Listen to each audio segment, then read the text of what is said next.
नमस्कार, मेरा नाम अनुभव है और आप देख रहे हैं विंद फर्स्ट। जैसा कि आप सभी देख सकते हैं कि मैं अभी अवधेश प्रताप सिंह यूनिवर्सिटी में हूं और ये आप मेरे पीछे देख सकते हैं, यहाँ पर प्रशासनिक भवन है जहां हम अभी खड़े हैं। क्योंकि शिक्षा का मंदिर ही जब अपने नियमावली भूल जाए तो सवाल उठाना लाजमी हो जाता है। अब बात ऐसी है कि अवधेश प्रताप सिंह विश्वविद्यालय में अभी 13 गेस्ट फैकल्टीज़ की भर्ती की गई, जहां पर नियमावली को अलग अलग करके तार कर दिया गया।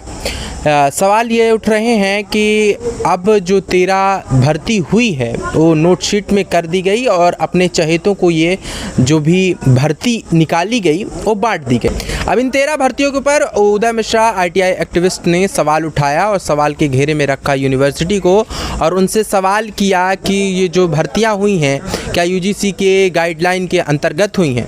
तो अब इस आईटीआई में 3 बड़े सवाल थे। तो पहला सवाल किया गया कि अवधेश प्रताप सिंह विश्वविद्यालय रीवा में कुल कितने विजिटिंग टीचर्स के रूप में कितने शिक्षण कार्य हो रहे हैं और उनकी योग्यता किस आधार पर और वेतन किस आधार पर निर्धारित की गई।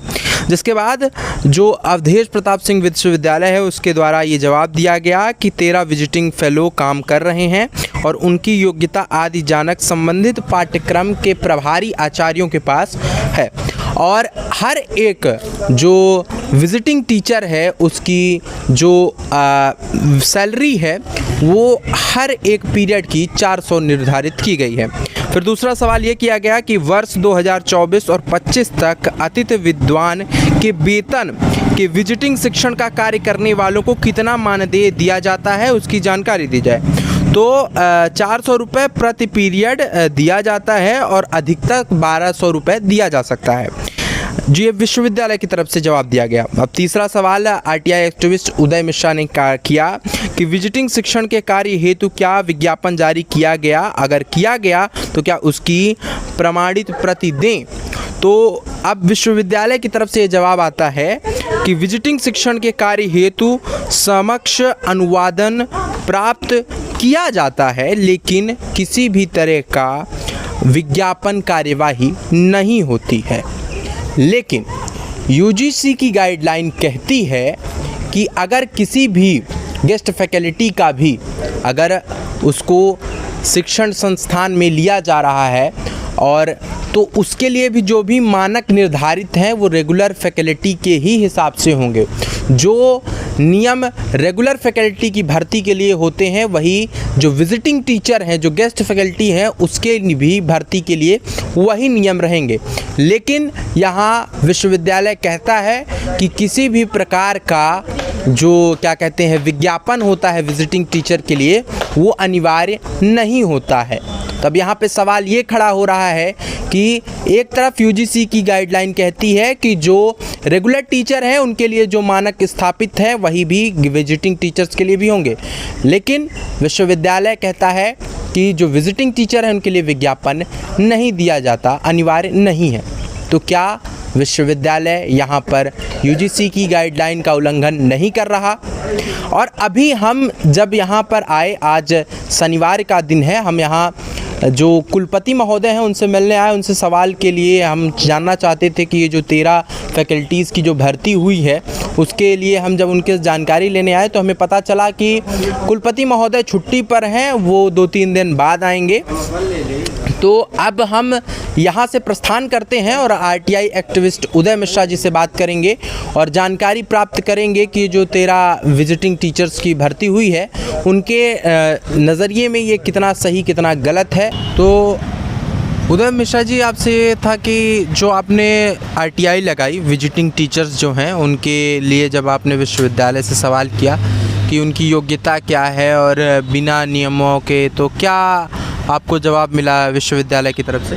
हमसे जो विश्वविद्यालय प्रशासन ने जवाब दिया है वो पूर्णतः गलत दिया है, क्योंकि विजिटिंग टीचर के लिए यूजीसी की गाइडलाइन है कि शासकीय महाविद्यालय में पदस्थ प्राध्यापक जो रिटायरमेंट हो उन्हीं को ही विजिटिंग टीचर के रूप में रखा जाता है। अच्छा।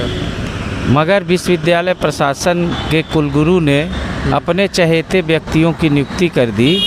उसी की जानकारी हमने आरटीआई के तहत मांगी थी, मगर उनके द्वारा गलत जानकारी दी गई है। विजिटिंग टीचर का जो वेतनमान है वो पर पीरियड के हिसाब से दिया जाता है। यहाँ पे जो है 30,000 हर महीने दे रहे हैं, जैसे अतिथि शिक्षकों को दे रहे हैं। अच्छा, तो जब आपने जो आरटीआई में जब जवाब मांगा कि कितना जो मतलब वेतनमान है पर पीरियड के हिसाब से कैसा है, तो उसमें तो पर पीरियड के हिसाब से उन्होंने बताया। तो ये जो आप 30,000 रुपये कह रहे हैं, ये किस आधार पर कह रहे हैं? 30,000 वित्त विभाग से जो भुगतान होता है, हाँ। उसकी जानकारी आप ले सकते हैं। अच्छा। क्योंकि अतिथि शिक्षकों के बराबर ही इनका भी 30,000 का भुगतान होता है। उसकी हमने अपील भी की है राजभवन में। अच्छा, कि विश्वविद्यालय प्रशासन द्वारा गलत जानकारी दी गई। तो ये अतिथि शिक्षक और विजिटिंग टीचर्स में क्या अंतर होता है? अतिथि शिक्षक जो होता है उसमें पीएचडी नेट सेलेक्ट और उसका विज्ञापन निकलता है।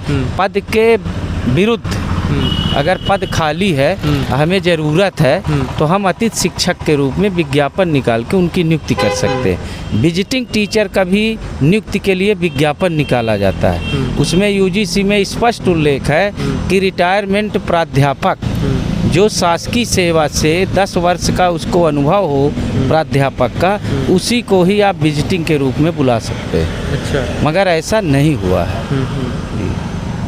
ठीक, तो आप अब क्या मांग कर रहे हैं इसके लिए? अब आगे आपकी क्या जो कार्यवाही रहेगी, क्या रहेगी? अभी हमने लोकायुक्त भोपाल में इस संबंध में आवेदन दिया है। राजभवन में हमने आरटीआई लगाई है।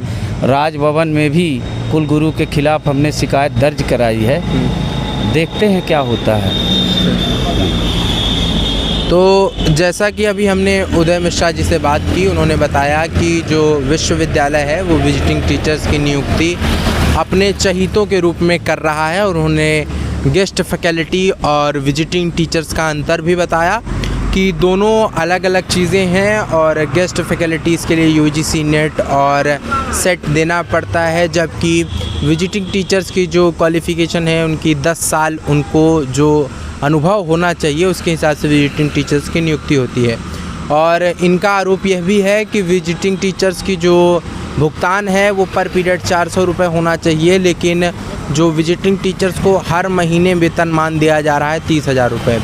अब इस पर विश्वविद्यालय पर सवाल उठते हैं, और सवालों के घेरे में आता है विश्वविद्यालय कि अगर यह सही है तो इन नियमों को तार तार क्यों किया जा रहा है। मैं कैमरामैन नंदन के साथ अनुभव, विंध्य फर्स्ट।